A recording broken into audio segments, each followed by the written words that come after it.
to like MLS or something else, or like I have to do, I just have to go there if I want to post on MLS. Yes. But once I get lead, once I get, that application, document signing, payment, I actually would love to just be in one app. Like right now, I just, and then I don't want to jump between Gmail to then text messaging to then property management software. From that property management software, I have to then go to DocuSign to sign things. From DocuSign, once I sign, I upload to Google Drive. And from Google Drive, I go to Gmail to send an email there with the documents to. But then if there's a payment, there's I have another app. And yes, it would be great to have at least for the real estate process of this very narrow specific niche of leasing properties. Because again, I'm dealing with sensitive information like credit scores, income, all of this. God forbid something goes away, and then So I actually would love it to be all in one place like this. That would be, and then because all over the place, there are apps that do things like this already. Again, Appfolio, which is the market leader of residential and commercial real estate, and then it does a lot of things, a lot of functionalities. But we've been using Appfolio for a long time. A lot of other people that I know have been using Appfolio. It's a little bit. That's what we were talking about, like AI native apps that, like, instead of me going to this page, then to another page, to this page, to do one action, I just hey, update the email to this email because the email bounced before, so now I got this one. So I don't have to go all of this and just click done. Yeah. So that's one thing. Also, what we're doing right now with the lead harvest is that I have, for example, all of these emails about tenants. So I set up properties page. Everything's like there for about property. Usually, if you want to go set up tenants on the property management software, Avenue or MLS, you have field, first name, last name, email, phone number, and then, for example, it's like, it's a required field. You cannot just skip it. So sometimes I have to put like tenant 1, tenant 2. I don't have email because like the landlord didn't give me email. So again, just like still it's telling me or something. And then so right now with the vibe coding, and that's what we were talking about recently, is that not like legacy, but other apps have to go this to AI native? No, but with the new feature right now in the lead harvest, what I did is just I did a screenshot of the sheet. I just threw it in the chat in the lead harvest. I was like, take the information, tenant information from there, put it in the tenant information for this property, done. Yeah. So it was like it saved me maybe 2, 3, 5 minutes. With me sometimes it can be 15 minutes because I would get distracted on a couple of other tasks, while doing this one thing. But yes, that's like you throw a sheet, or like a screenshot or something, ask it to figure it out. Then it just takes the data, email, it just plugs it in where it needs to plug it in. Yes. And that's the apps which I think are like of the 2027, 28, 2030s, I would call it right now. Because the apps that we use right now. It's like your personal assistant in a way, because right? Yes, because like again, I just talked to the owner, and the owner's like, I'm dropping prices on my 5 properties here. Let's start advertising right away. Why do I need to go to each of the properties on that sheet, or if I need to go all of those and drop the price? Why not just like hey, so all of the properties for the 2216 Walnut, for all the units that are available right now. Is that an actual rental you have? So, yes. Yeah, and that's like, or another thing, hey, let's offer free applications for everybody who applies within 24 hours of a tour, and then boom, remembers it and then offers it. Like that's like so. Get ChatGPT. Actually, that's kind of an interesting thing, right? Like you want to run your promos and maybe certain advertisements within a short amount of time, and you don't want to spend a lot of time setting it up and then breaking it down, and you can kind of have your app do that for Yes. you. Yeah. And you're not a marketing company. Right. You're a real estate agent. Right. So you don't need to have a whole marketing group behind you to do this work for you. You can actually have Lead Harvest do this for you. That's exactly. So yes, there are many other apps right now that do have an AI. There's Lisi AI already. Again, like people do their sorts of things, and which is great. I think it's again because people recognize the issue, like we talked before about it, and but I think the philosophy is not only Lead Harvest, but I think of Launchpad in general, which is like, you know, the big overarching company, like helping startups to just to grow. And there's like different other things that we'll mention later on, is that they implement the philosophy of just you not going and doing manual work and just data entry and all of this. It's just about like you ask something to do, you verify, is this correct? Confirm, none of this. And that's the most important part of it, right? I feel like we're not there yet with AI to just let it do its thing. You still need to do some hand-holding, but it could make life so much easier for you in terms of automation with certain things that you can kind of trust it to do what you want it to do, right? If you verify it once, then you can kind of run the same prompt over and over again and get the result that you want. So maybe I want to, you know, end the conversation with a few questions from you both. First, tell me a little bit of an update about Lead Harvest. Well, whenever you're rude to Lead Harvest, Elite, or like Harvey, it's not being rude to you back, which is a great update, you know? So, because it would have a little bit of an attitude. And that's what it is, like, you know, that's all about like the adjustments, because sometimes it would say something that I would not really say. Yeah. And then it's... Tomo, who's Harvey? Because I know you were... Harvey, yeah. It's like, you know, I was like, I don't want to call it the AI or this, or like just Lead Harvest Harvey. I was like, you know... I love it. And it's like, you know, it's like Harvey makes sense. He seems like a very smart person, right? It's like Or Harvey... she, or it. Harvey, I'm kind of like thinking of Harvey's Specter from the Suits. You know, that's exactly where my mind went. That's why I said he sounds like a very smart person. Okay, kind of like that's why Is he he had as good looking too? Just like Probably. he did definitely the attitude matched the looks, you know. Yes. So now it's a little bit more and skillful, right? and skillful, yeah. And it's like, you know, it just is efficient because Harvey, he would did like so many trials already. How like the biggest closer, right? in New York City. Yeah. It's gonna be the same thing. Then we're gonna have. The rest of the characters there, I think, like maybe accounting, you have a customer service, you know, because like that's another thing. It doesn't have to be just, you know, a program. Why not make it personified a little bit, you know? And just like because again, we spend so much time with in the app, in the, you know, and it feels like a cabinet. Why not just have it as your coworker? You know, that's. So when are we launching? Well, you know, that's what I want to know. Yes, like it is very interesting. So we should have launched already a couple of months ago. That's one thing about it. That, how comfortable do you feel? Let me ask you that, because I know it's really hard to ask someone that's building when they're going to exactly launch. But how comfortable do you feel about this version of the app to go on the market within, let's say, the next few months? And really be able to make an impact in a real estate agent's life. I think regarding scheduling, it's just fine tuning right now. That's it.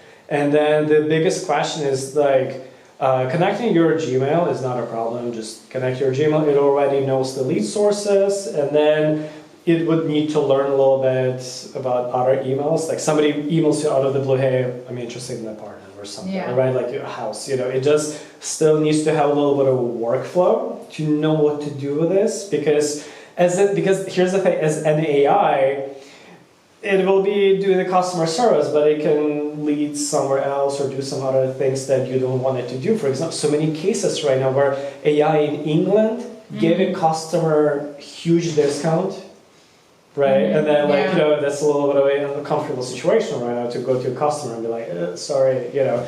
So that's the kind of thing that's, again, with real estate, just don't want to jump the gun a little bit on this one, but I think in terms of scheduling, The simple stuff for the MVP Simple that we stuff really for thought MVP. about, right? It's, Things that you can just give to someone to do, and you don't want to be, you obviously don't want to hire someone to do it. This is an agent that can do a lot of those simple things for you, and you can trust it.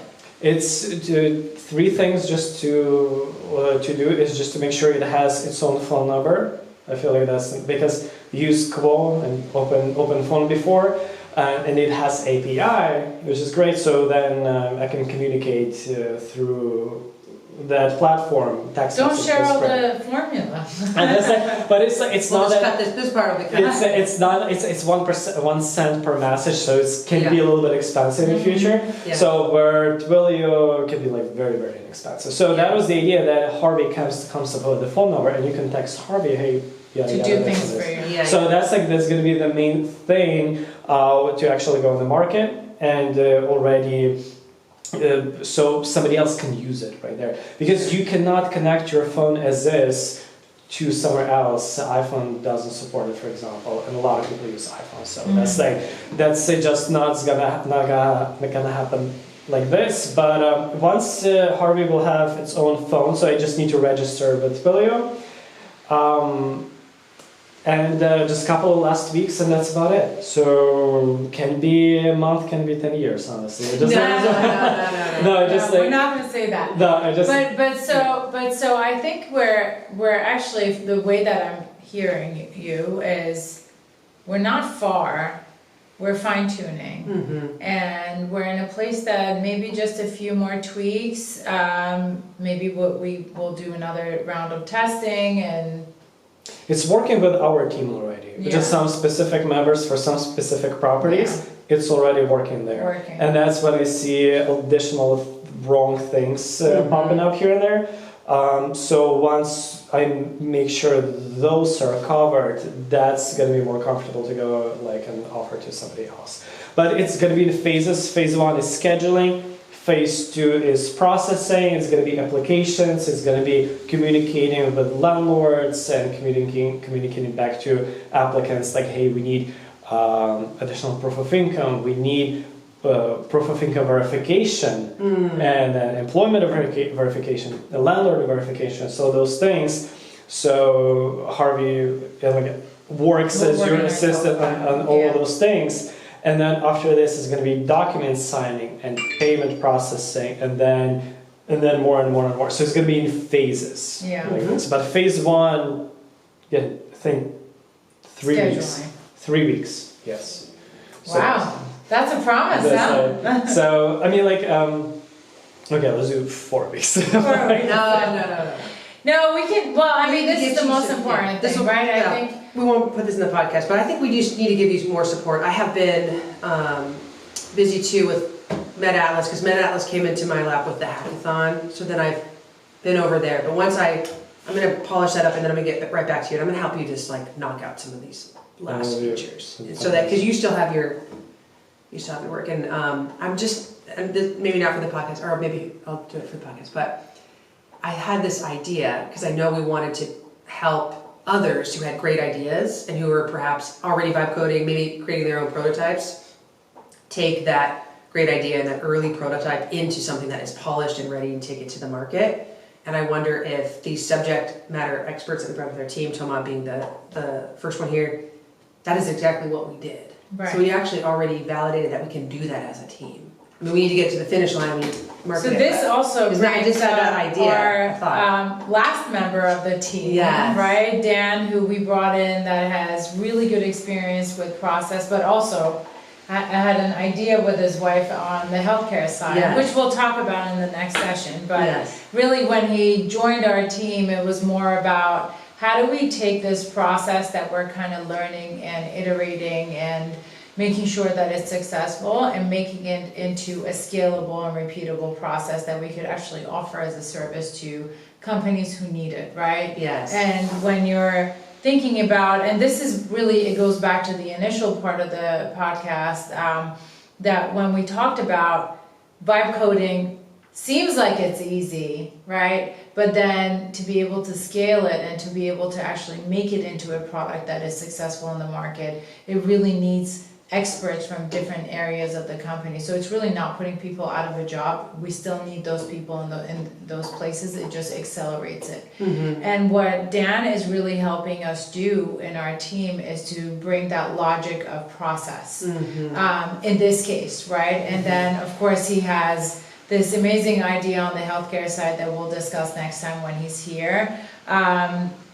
So maybe I'll ask you a little bit about She Builds, right? And tell us a little bit more about that. And then maybe it'll be a segue to our next session, which we will talk about Meta Atlas a little bit. No, I think that's great. So She Builds actually begins with our work on Lovable. Sure. As Thomas mentioned, we played around with other apps at first. I think I was in Lovable perhaps while you were still in Replit, I can't remember, but a build-a-thon came across my way in October or November of last year, and it was with Lovable.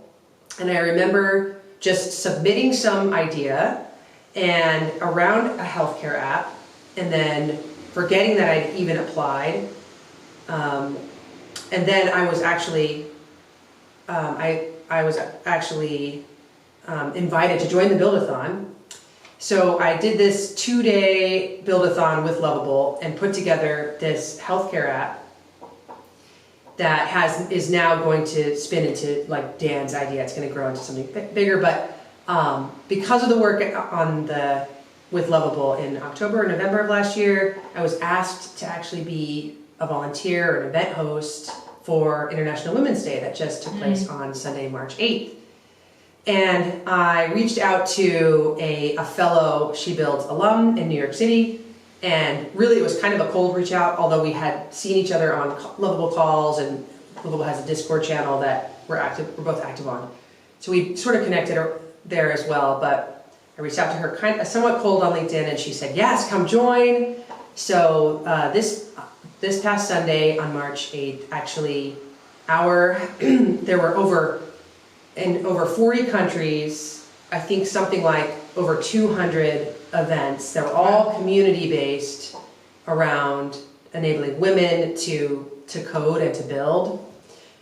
Ours in New York City was the largest in the whole world, which I'm really proud to say. We had 350 builders there, and honestly, it was just amazing to see the diversity across the crowd. We had experts in their own field, we had product people, but we also had we had novices. We actually had children vibe coding that day, which is really amazing.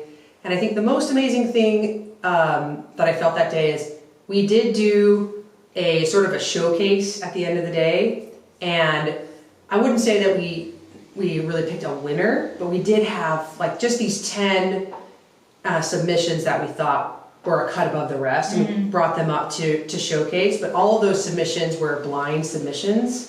It wasn't as if you submitted and presented and then we picked the best presentation, because sometimes that can be biased. Sometimes the winner then is just the best speaker of the room. In this case, it was really just a blind submission of your app.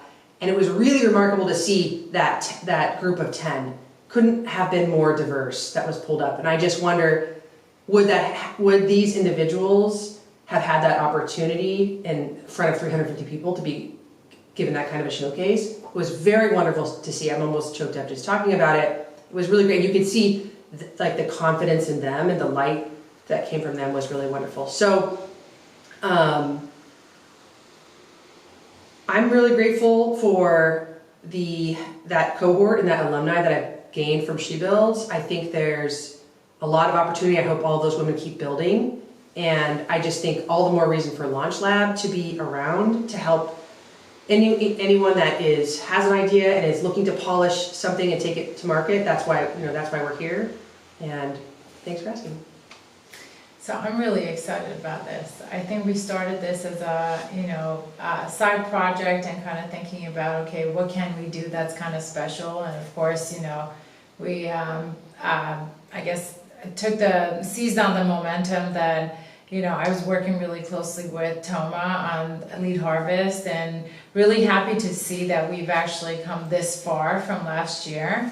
It's almost been a year, right? It's almost been a year. Yeah. So I'm really happy of how far we've come, and really how much ideas come out of these conversations that we have. And really, at the end of the day, we want to be able to help other companies and, you know, build products. So I think, you know, initially it's a real estate app, and then it's going to be a medical related app, maybe a supply chain app that could come out of it. But really, at the end of the day, we enjoy helping companies at different levels get up to speed with technology, with, you know, using AI to, and not be afraid of it. I guess that's the other part of it, to really be able to jump in, and we'll hold hands for them to kind of set them up for success, or, you know, at different levels. And I think this is what's the interesting thing about Launch Lab. We didn't really start on the idea of actually doing one thing. We started